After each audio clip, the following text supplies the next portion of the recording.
Hello! Okay. Discord decided not to let me in. Really? For about 2 seconds, I click. I was like, can I, no, I'm not banned. I know I am not banned. I have not done anything to be banned. I am 100% sure of this. Let me... Finally. I don't think I've banned anyone yet from channels. I don't think that's Nobody has done anything worth banning. No, not yet. It may happen eventually. So, how have you been this week? I've been better than I have been in a while. I've gotten a lot of creative mojo back. Joined a new group, RP-verse. That's extremely interesting. It is a mix of Danganronpa and Five Nights at Freddy's, with Skyrim characters in it as well. And I think I just blew up Surat's mind. I'm trying to mentally erase the last few minutes here. Hang on. There we go. No, seriously, that does not sound like it should mix. It's working. It's working so far. It's not using the exact Five Nights at Freddy's animatronics for the most part. Like, there are a few, and they have a few of the mechanics, but at the same time, we're stuck in a killing game because the owner of the restaurant is a complete psycho. And it's actually interesting. Like, any superpowers are, like, dampened because magic, because, you know, let's be honest, these are possessed animatronics, you know, supernatural exists.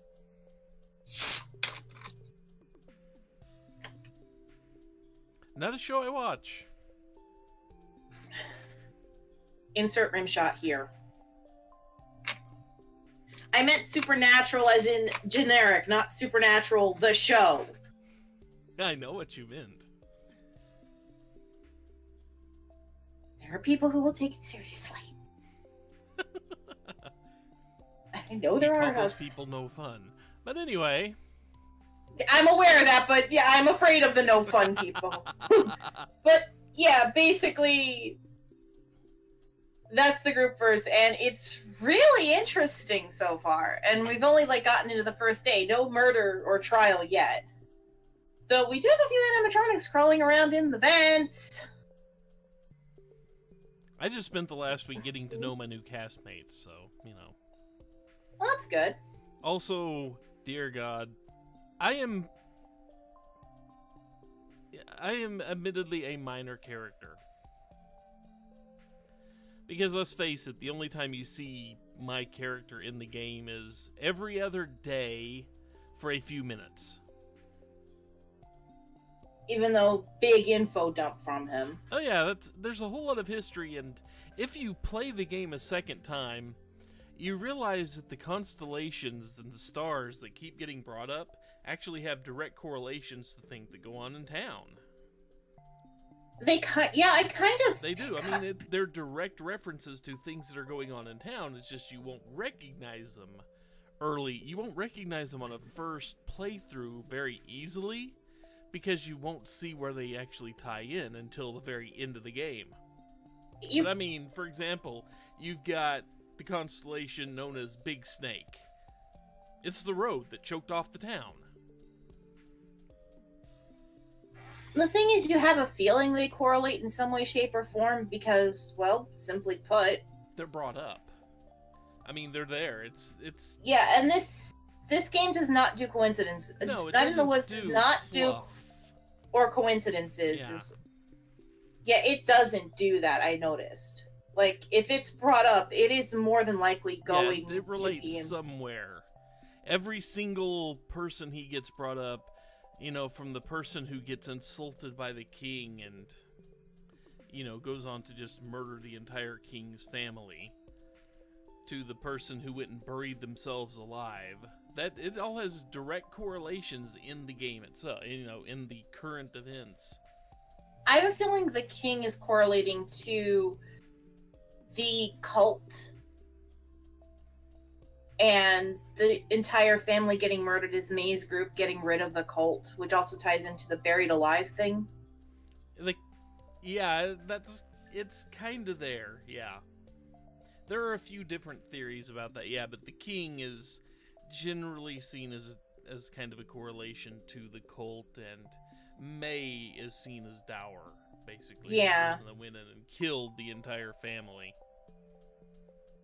But I'm in one song, which is, I'm just in one song that's 5 freaking minutes long, and it's almost a 5-minute singing solo. There's like one verse where I duet in it, but just this whole verse is 5 minutes. And then there's another one that's a long song that my character's like one of 4 main parts in. But then there's just a lot of chorus work. But it's like, oh god, that's a lot of work for a, minor character. Well, he's a minor but important character. Yeah, all of them are. All of the characters in there, except for the main 4, could be considered minor but important. Some less minor than others, like Auntie Mall Cop is definitely less minor than your character, for example, because Auntie Mall Cop is in a lot more scenes and she does a lot more stuff, and she's one of the few competent cops in the town. Let's be realistic here. Emergency! Anyway. Probably fire, because that sounded like a fire truck. Yeah, that does. But yeah, May's mother and father. More the mother, I think. Yeah. Because she's in a lot more scenes than the father. Actually, they're both in about the same. She gets a few more because of the church bit. Yeah, that's probably... Every morning you talk to the mother, and every night you talk to the father. That's true. There's just a lot more dialogue in the mother's parts than the father's parts, because each of the father's parts gets one of the little TV shows. Yeah, that's true. It's about even as far as number of appearances, but then there are a couple of times outside the house that you run into her father. Like in the supermarket where he works. Yeah, in the supermarket where he works, and right at the end of the game, where if you've done all the other quests and got into the safe, you hand him that tooth. Oh yeah, that's right, which was a very sweet scene. But there's a whole bunch of things in that game that just, so many little hidden things. I actually really liked the father scenes in that game, because me and my dad would do stuff like that a lot when I was younger. Yeah. So... When I was young, my dad and I used to watch Star Trek every Sunday night. Me and Dad, we would do things like, we'd watch... This is going to sound so redneck, and I'm from New York. We would watch Cops and America's Most Wanted together on Saturday. My dad hated those shows. My dad loved them, and I loved them too. I still would watch them even today. In fact, even when, before he died, when he was living in my basement apartment, I would go down there and we'd watch things like Top Gear or whatever was on TV, or Dragnet if I went down there in the morning. Just to talk. And it was nice. It's nice. And my dad and I, we watched football together. And we watched hard science fiction shows. Anytime he loved the hard science fiction, the stuff with actual, stuff that could happen in real life because they've actually gone with the real rules of physics. Or tried to. Yeah, or tried to. Like Star Trek did back then. Yeah. Like the original series of Star Trek is what I'm talking about. The Captain James T. Kirk and the 5-year mission and all that. Which I think lasted longer than 5 years. Actually, it didn't. Really? The original run of the show was only 3 years long. Huh. The original run of the show only lasted 3 years. They just syndicated it forever. Oh, that's what confused me. So maybe the final episode is really they get stuck in a 3-year time loop? Maybe. I don't think they planned that well, though. That's what the fans are for. Yeah, that's what the fans are for. That's what all the follow-up series were for. Yeah, at least they didn't get stuck in remember, he did get stuck in a time ribbon at some point, so,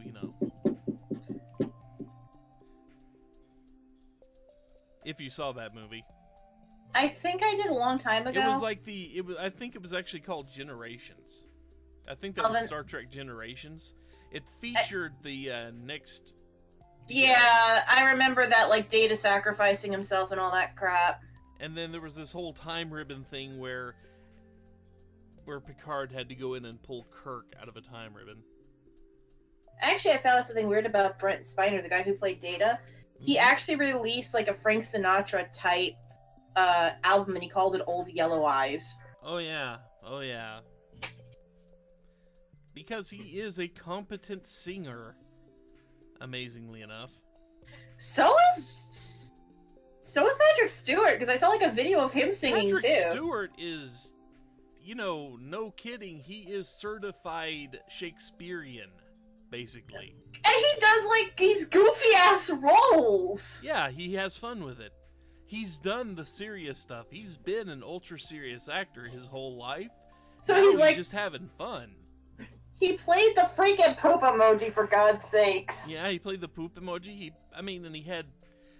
But he just went with things that sounded fun to him once he did the whole Star Trek thing. He kind of went, well, I've been a serious actor for 3 or so decades. It's time to just have fun. So he did. And he's like supposed to be one of the nicest actors you could meet in public, too. Yes, he is. Like, oh my god, like, wow. It's so cool when you find out, like, this... Because technically JeanLuc Picard was a serious role. I'm not gonna... Yeah, it was a serious role, but he had fun. It was still not as serious as the stuff he had done. It wasn't the Shakespeare in the Park type stuff, you know? It wasn't the super highbrow classical theater. Which he could probably still do with one hand. Yeah, I think he has done it just from time to time, but now he's just taking roles that sound fun, like Charles Xavier and... Which, by the way, he is the perfect Charles Xavier. Let's be realistic. Yes, he is. Oh my god! He is amazing as Professor X, yeah. It's like, oh my god, you were made for this role! Yes. He looks like the comic book character! Yes, he does. And considering the comic book character was drawn long before Star Trek became a thing... This is like... This is Kismet. This is Providence, right? That is, as Chozakov would say, the stars aligning. Perfectly. Yeah, he does. For God's sake, he's also on like a Seth MacFarlane show, American Dad. Yeah. Which, like, I always question, why do you take these weird, like, why does he take these bizarro roles when he has, like, great roles, like, to a lesser extent, the Xavier and the Picard, but also the Shakespearean stuff, but then it's like, there's also a picture of him in the bathtub dressed up as a freaking lobster. This guy doesn't take life seriously. Yeah, he doesn't. He and Arnold Schwarzenegger actually have said something very similar at one point in their lives about why they take certain types of movies. Schwarzenegger said it after people asked him, "Dear why God did you do Last Action Hero?" And he said pretty much the same thing that Patrick Stewart said about doing the Emoji Movie. It's like, shoot, my kids will watch it. I don't think his kids are going to watch Emoji Movie because nobody liked that movie. Well, his grandkids. Maybe. Maybe not. But still, he just wanted to do something fun. Yeah. And it's not going to be really a blotch on his resume because everyone kind of agreed that he was the best part of the Emoji Movie. Yeah, I never saw the Emoji Movie. I've seen every review, and I think that's like, if there was anything positive said, it was that one thing. Yeah. But I had no interest in the Emoji Movie, even with Patrick Stewart as a pile of poo. I didn't either, because I knew, like... I knew it was going to be terrible. It was apparently that bad. And it's right up there with the worst movies I've never seen, you know? Yeah, although I've seen some bad ones in my time. Yeah. If you ever get the chance to see a movie called Witchboard 3, pass. I think Hard I've pass. seen it. If it's With, how old is it? I think it was like 80s, early. Okay, late, yeah, it's probably one of the ones I saw on late night HBO. with the weird back looking, with the dude jumping off a balcony randomly into a fence, and then the woman piercing his skull at the funeral for some bizarro reason to make sure he's dead. But yeah, I remember seeing movies called Witchboard There's way back in the 80s. They weren't very good. apparently I don't the remember much about them except just remembering coming back with man, those were not good.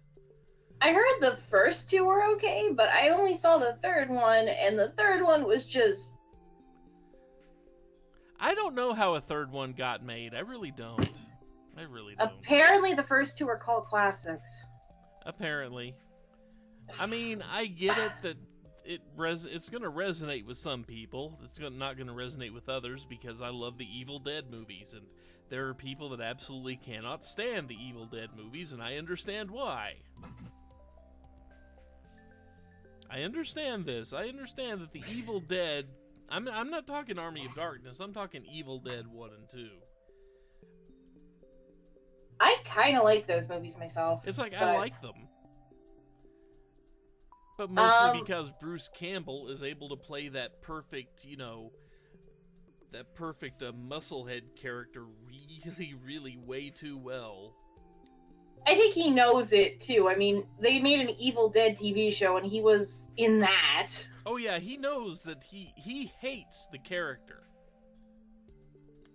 He's written at length about how much he hates Ash.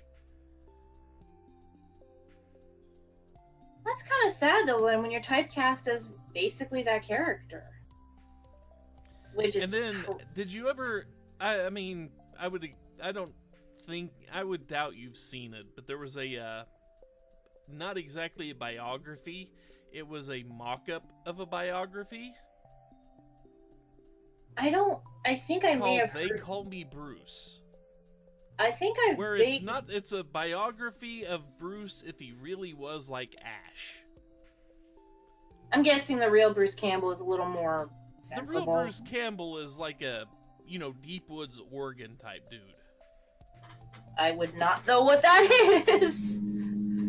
Much more, he's a lot more down to earth and has a whole nature. He's more ingrained his nature, but he is kind of just an old curmudgeon at this point, really. That's not always a bad thing. No. Yeah, the first Evil Dead film pretty much does explain the abuse that Ash suffers in, well, all three movies and the series. I need to actually go find the series and watch it. Because I've only seen, little clips here and there. For me, oddly enough, my consummate horror series that I can go to is, I know why people don't like these movies, but I love them, are the three classics. Friday the 13th, Nightmare on Elm Street, and Halloween. You know why I like those movies? Because they're funny to watch. Practical effects. Oh, yeah. Just the fact that they actually... It took nothing but just carving out a big hole in the wall and covering it over with spandex to give them one of the best horror movie scenes that they had back in the 70s and 80s. That's it. They just covered over a hole in the wall with spandex, and it worked so amazingly. Here's the thing.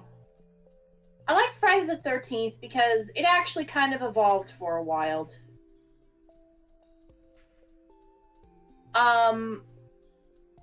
Because at first it was, Jason's mother, then it was a variant of Jason, and then it was the Jason we all know and run from. Yeah. The Halloween movies, I'm not counting Halloween 3 in it, only because Halloween 3 may as well have been its own entity, but they were trying to make it an anthology series. Tried to create this really interesting mythology with druids and stuff, which I would have loved if they had gotten it kind of right, because I love druidic stuff and things like... I have this weird thing where I don't believe in the supernatural and ghosts and all that stuff, but I love the stuff. I eat that stuff up in my entertainment. I want more of it. Well, I mean, part of it is the fact it's not real, so it's easy to be entertained by. Yeah, that's true. And let's be honest, the original Nightmare on Elm Street movies, there's one reason you watch those movies. Gallows humor from Freddy. Oh yeah. But like I said, that scene where he pokes his head through the wall and looks at her while she's sleeping in the bed, you know? Just stretches out the wall. That's one of the best scenes they came up with, ever. All creepy, or just dragging someone across the ceiling. Yeah. By an unseen hand. Oh yeah.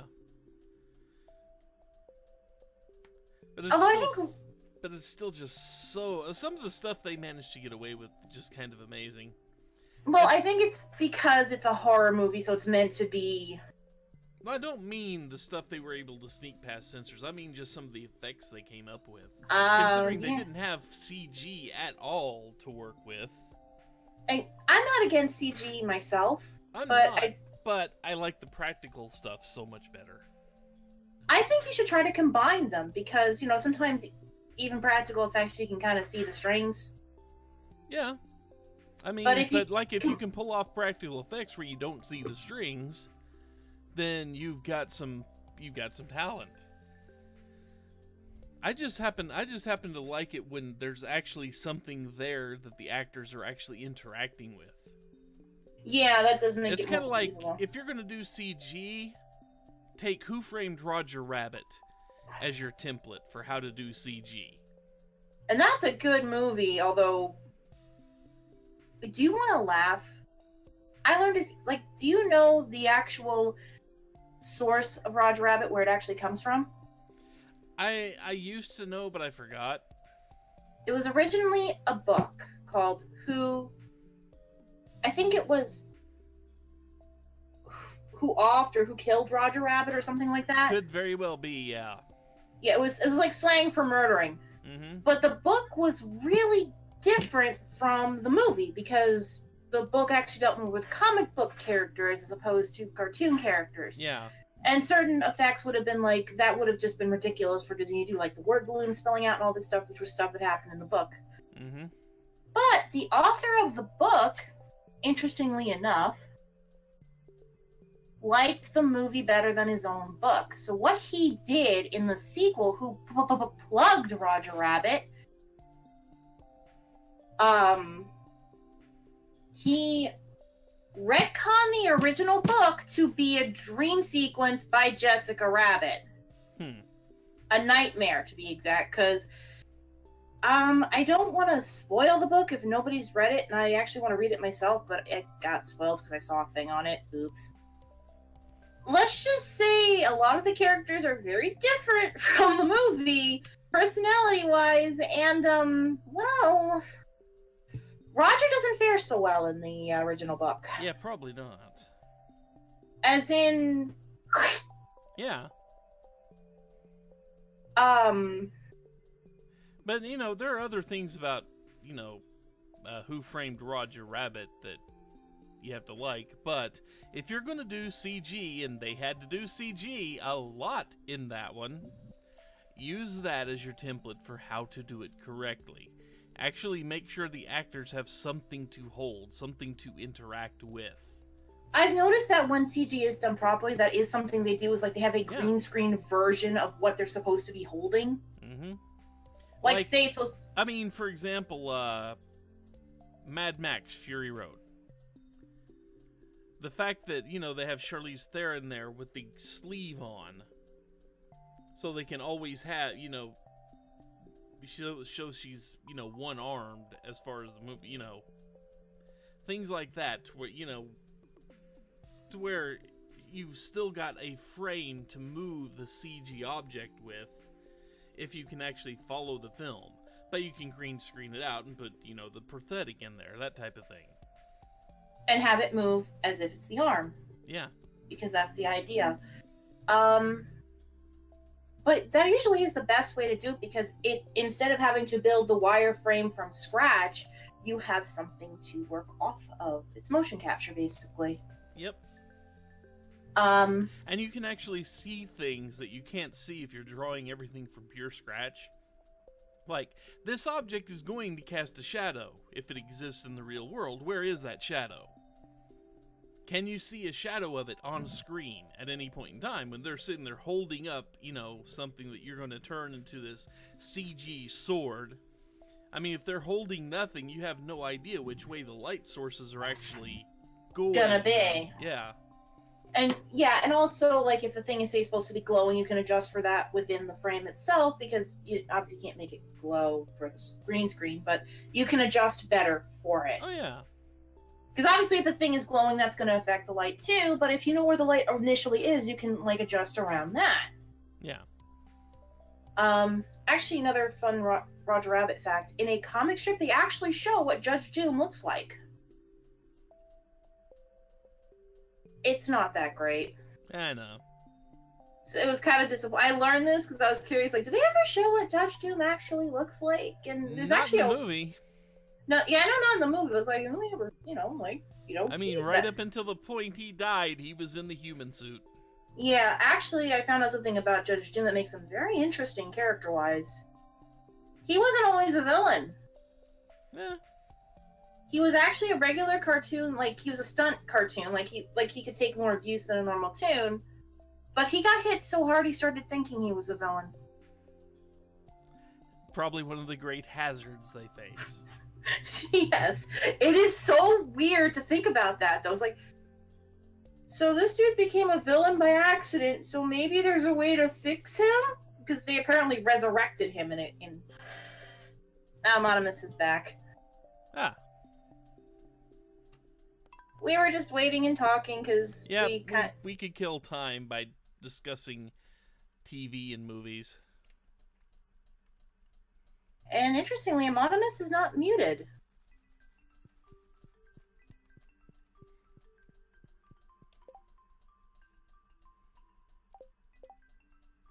And get to Steam, get into the thing.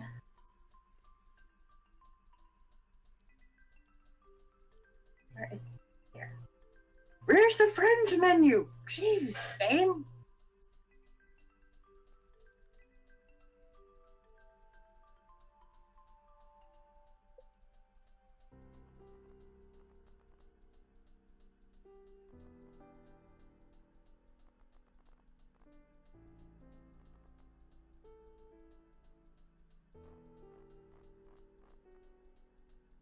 I am waiting for it to load.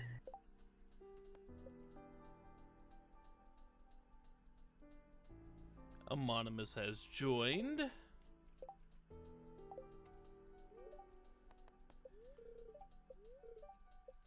I can see now what Amonimus meant by playing Graveyard Keeper and having it screw with your ability to control this game. Because Graveyard Keeper uses the E key and the F key for everything it does. Ah. And my cat Butterball is being cutesy and meowing for some reason.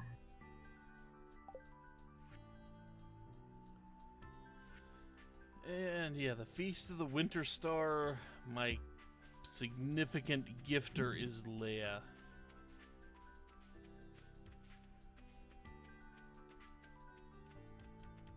See, who did I get this time?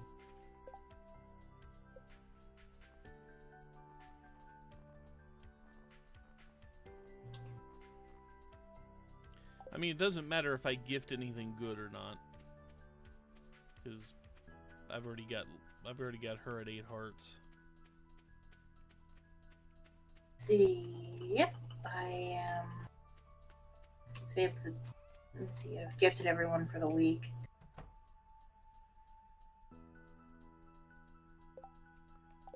That's weird. I didn't get my letter for the Feast of the Winter Star. I'll look at the reminder. Good luck guessing. Well, don't they send you a reminder letter? They should. Yeah.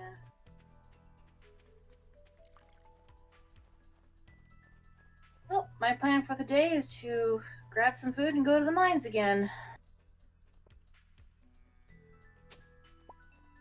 where'd I put my food? Right, water my cactus.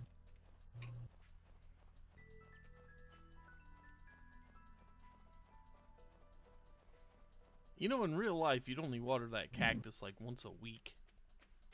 Yeah, but this is not real life. This is I Stardew know. Valley.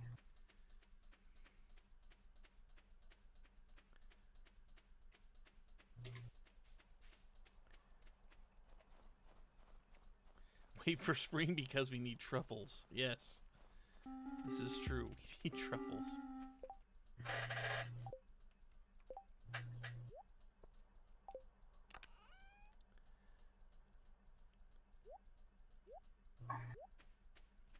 The other reason to go into the mine, I need my mining and foraging up.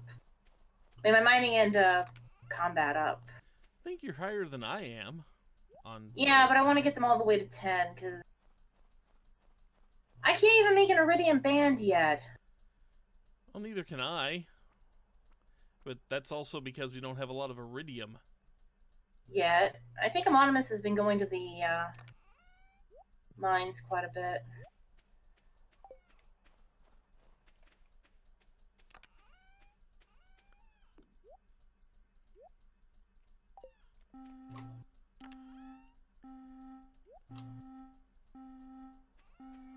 If 15 purple bars, we need 60. 60 plus, just for tools. yeah, 60 for tools plus 15 for each of us getting an iridium band. I thought those Actually, were 20 5 if bands a piece. 5 bars a piece. So we need another 30. Because let's face it, you're going to want 2 iridium bands. I usually just use one iridium band and one, like, a slime band or a vampire band or something. Well, if I had the burglar, I would, but, you know. The burglar's about the only one I would trade one for. I have a spare burglar.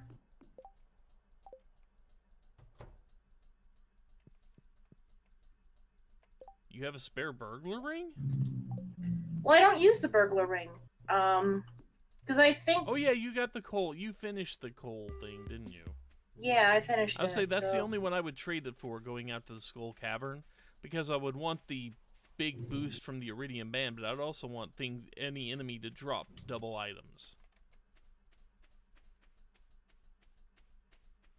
Like, before going to Skull Cavern, I kind of want the slime ring, because... Oh, that too, but you gotta work... That's something that takes forever.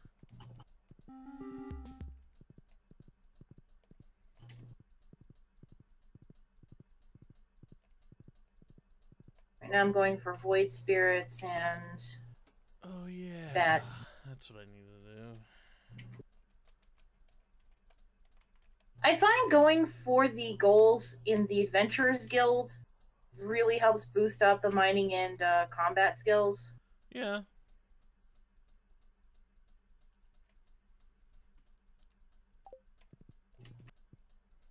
That's why I couldn't. That's why it was a walleye. You wanted a walleye, so I can't do that one, Harvey. Sorry.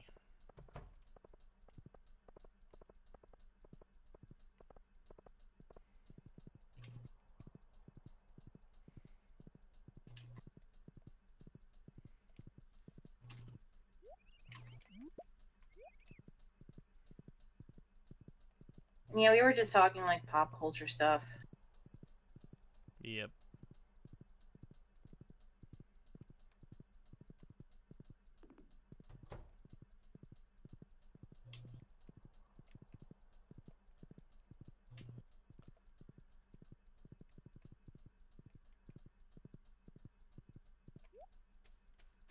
Granted, I probably could do the Skull Caverns without the slime ring to try to earn the slime ring, ironically.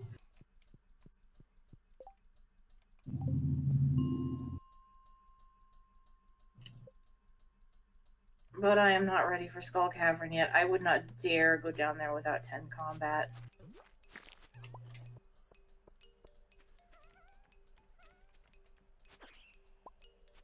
You know, I wouldn't go down there without help. That's just me, though. Well, I'm playing a single-player game, so I don't really have that option. I'm in here. Ah. Since, you know, pausing the menu does you a lot less good in multiplayer than it does in single player. Yeah.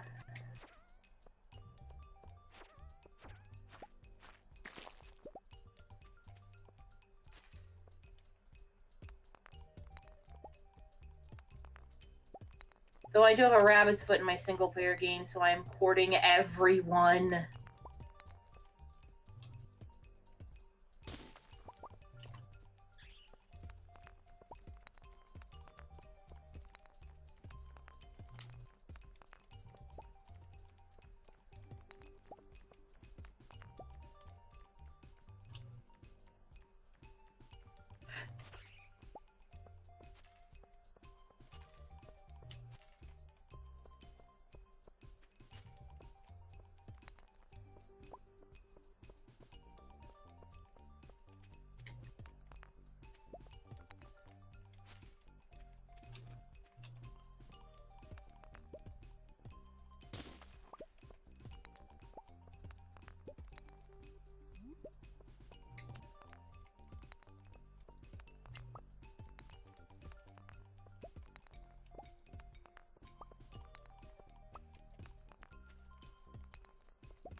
I will boost my skills up. I will boost my skills! Great, now we're in Dune. I Yes, forgot now if we're I in Dune. put... Well, to be fair, anytime you say, I will do something. I just kind of question the casting for that character, because that dude was not good looking. Look at the Baron! That's You what think I good mean. looks were a priority? Would be nice. I mean, I guess they were going for scary and intimidating, but...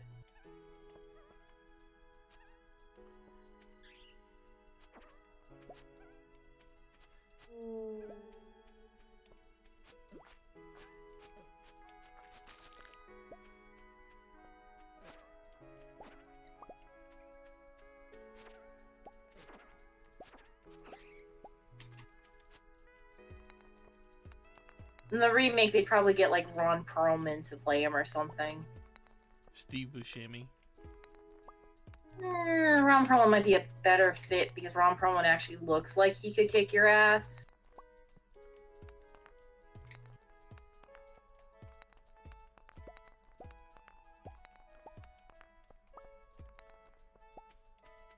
Plus, he's probably easier to work with.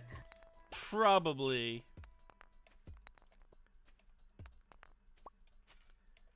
As I have not heard good things about working with Steve Buscemi. Yeah. I've not heard bad... Well, I haven't heard good or bad things about working with Yeah, Ron Perlman. Usually Which is you fair. hear something one way or the other. Yeah. Well, I'm guessing he's easy to work with because he keeps getting work. Oh, granted, so does Steve Buscemi. Although, I hear Ron Perlman more than I hear of Steve Buscemi, so maybe that should be an indicator. Yeah.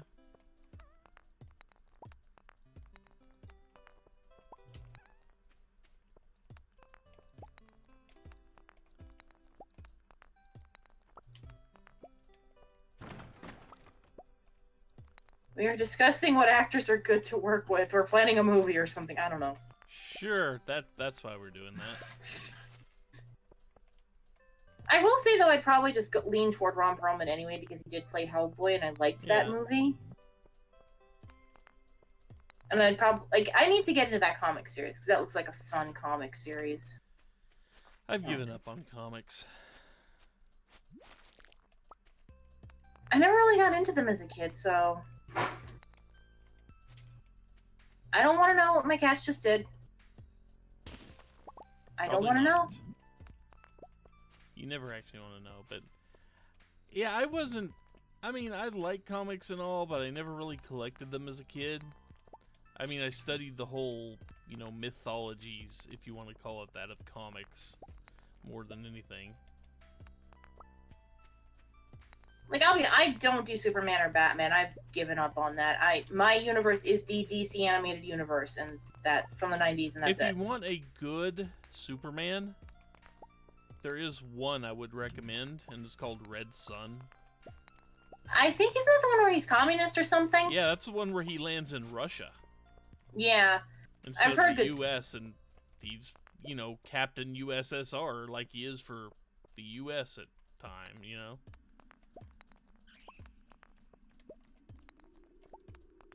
Interesting. Still no bats, because the thing does not... I know there were bats on these freaking red levels, because I've seen them.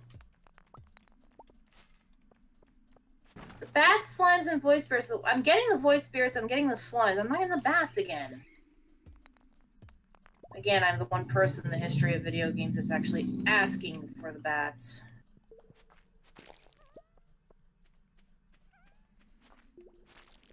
I was asking for him last week when I played Graveyard Keeper. Ah.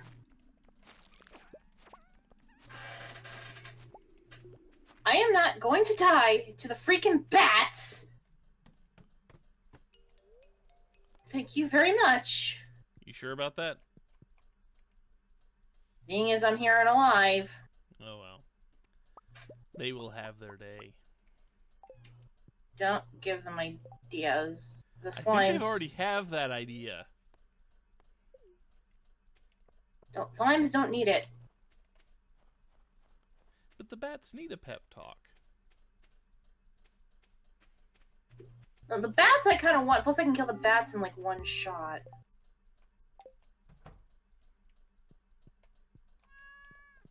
I better get inside or I'm gonna be left...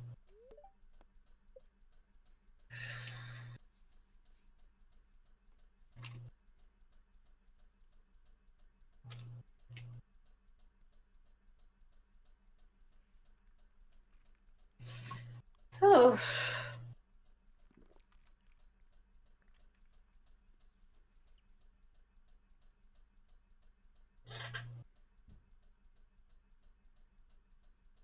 It's 150. Do you know where your other players are?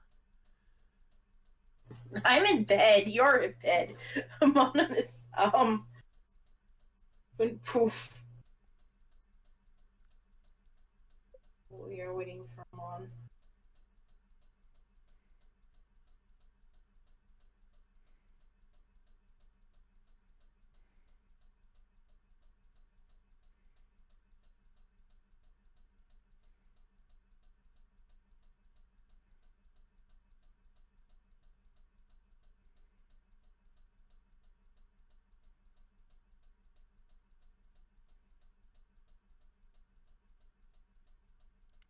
Any day now, game. I'm not holding it up. I'm just sitting here. I'm just on a black screen. Me too. I just took this opportunity to answer a roleplay. Nobody even sold it. What happened, game? We're gonna have a long talk.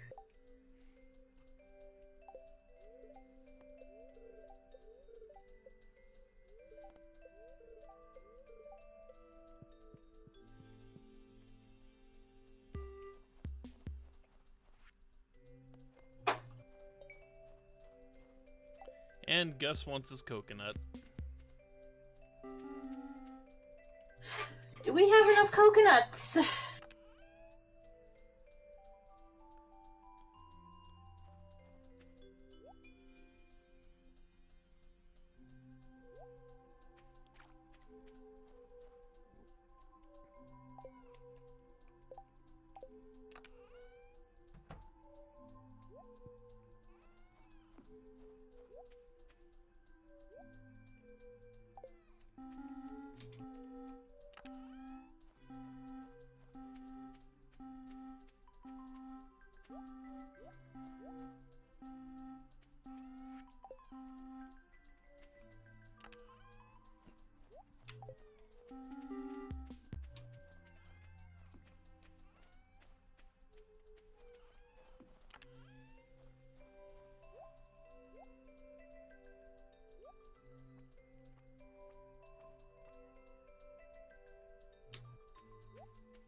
Saloon's not gonna be open for a while. Who's not? The saloon. Oh yeah, it didn't open till like noon or something. I'm gonna go check the cart in the meantime.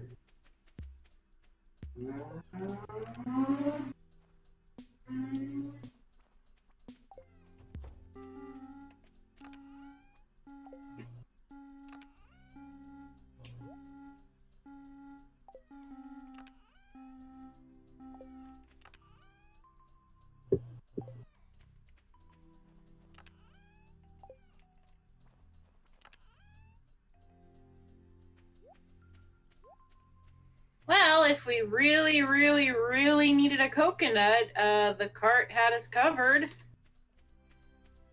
I'm pretty sure we could get some just laying on the ground out, you know. In the desert. Too bad you can't grow a coconut tree. That'd be very useful.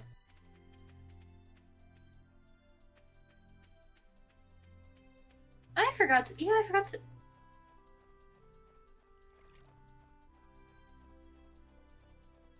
21 in the chest? Okay.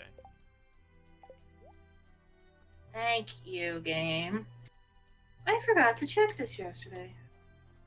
Yeah, I'm in my little stone cabin.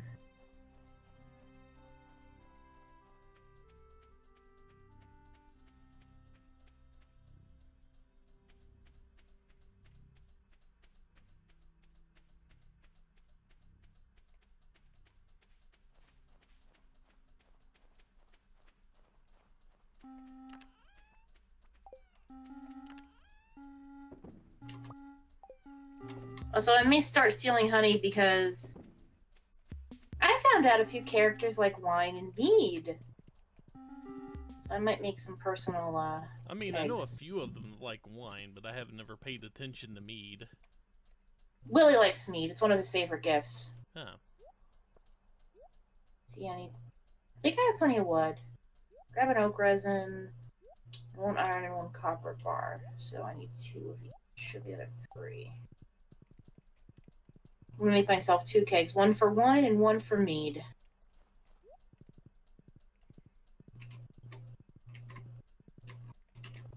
Let's see if I kept any oak resin or if I have to grab some.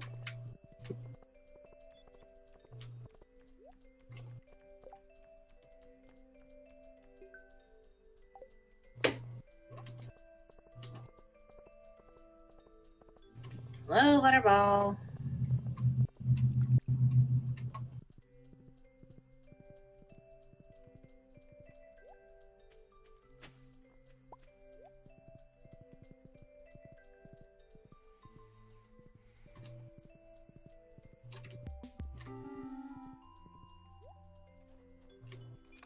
Where's the oak resin?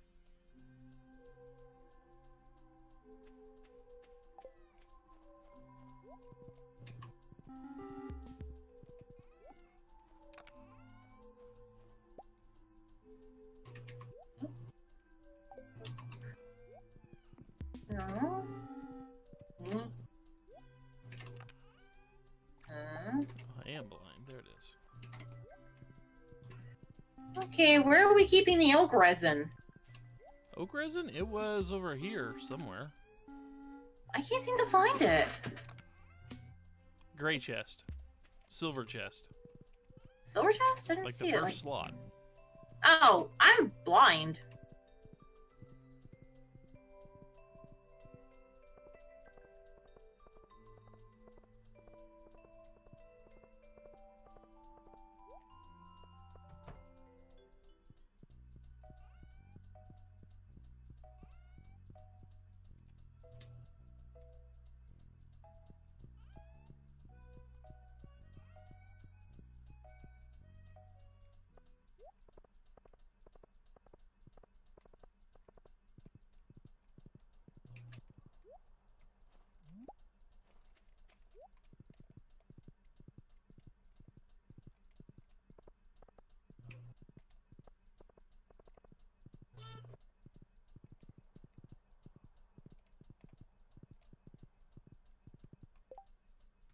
Did you guys have fun destroying the house, by the way, Butterball?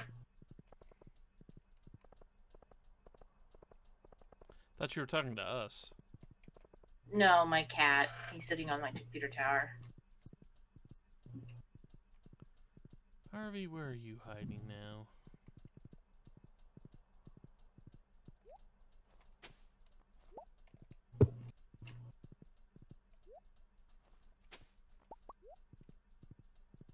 We need like 4 truffles. And a pufferfish. And fresh fruit.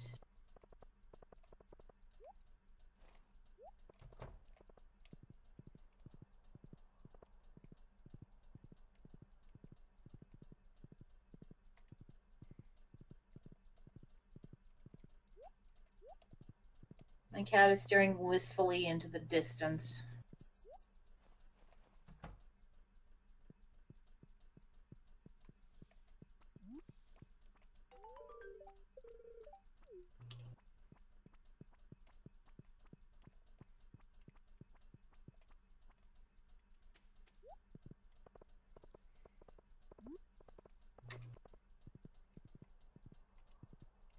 They're the ones that yield prismatic shards, so I like them.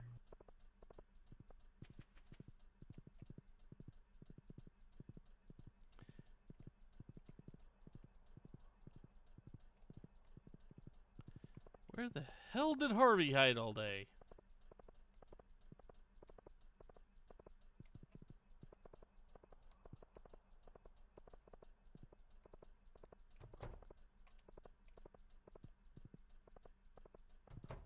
See, I need 399 more slimes, I need a lot more void spirits, and I need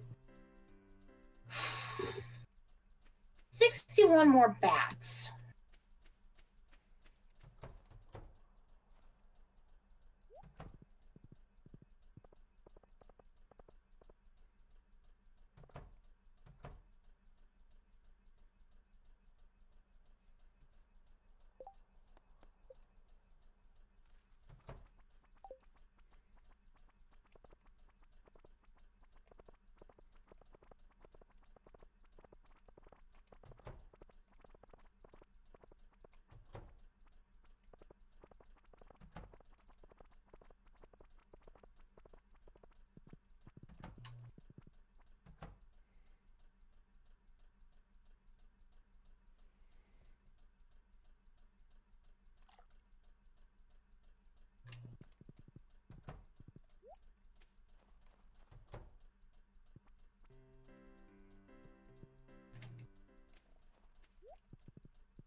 Yep, the Coco No-No.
Oh yeah, that's a news story. Apparently Telltale Games is closing down.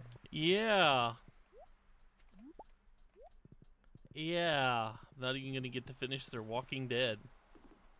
No, they are going to finish that. No, they're not. No, it's They Wolf announced Among its Us. cancellation. No, I heard they were going to do season 3, the final season. Nope.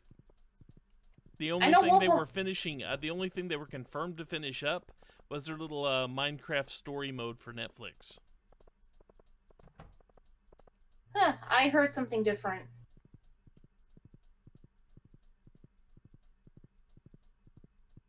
And the most you can say about The Walking Dead is it's up in the air. because that entire group that was making it was part of the group that got laid off. I wonder what happened to have this all happen. Bad leadership. So, well, they hopefully basically ran the place into the ground over the last few years. That sucks. That, and they kind of drove away the group that actually started out liking them a whole lot. They kind of drove that group away. Well, maybe what's going to happen is somebody will buy the licenses that Telltale had and just start from scratch and make a new Telltale. Yeah, I doubt it. One can hope.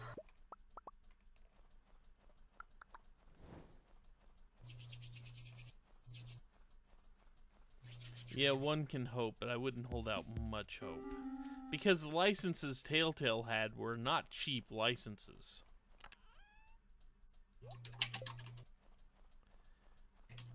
They'd gone from making things like Sam and Max and Wallace and Gromit to The Walking Dead and Batman. I didn't know they made a Wallace and Gromit game. Oh yeah, a long time ago. I didn't even see anything about it. Nobody noticed it. I'm sad. I don't think it was very good. Oh. But basically, yeah, it was one of their really early games. I'm gonna be honest though. I think their Wallace and Gromit, their Sam and Max and their Homestar Runner games were their best ones. Yeah, that's kind of how I felt about it. I mean, I played a little bit of the first season of their Walking Dead game, and it's like, you know what? This just doesn't feel right. Like, I understand quick time events. Well, I mean, I understand what they were trying to do. They were trying to make it so that, it wasn't going to be a super happy game. And they tried to keep it away from the television series and make it its own thing. I think in that respect... Not even that, but the fact that they changed genres for the most part. They stopped being a point-and-click adventure game series and turned into more of a visual novel without written words series.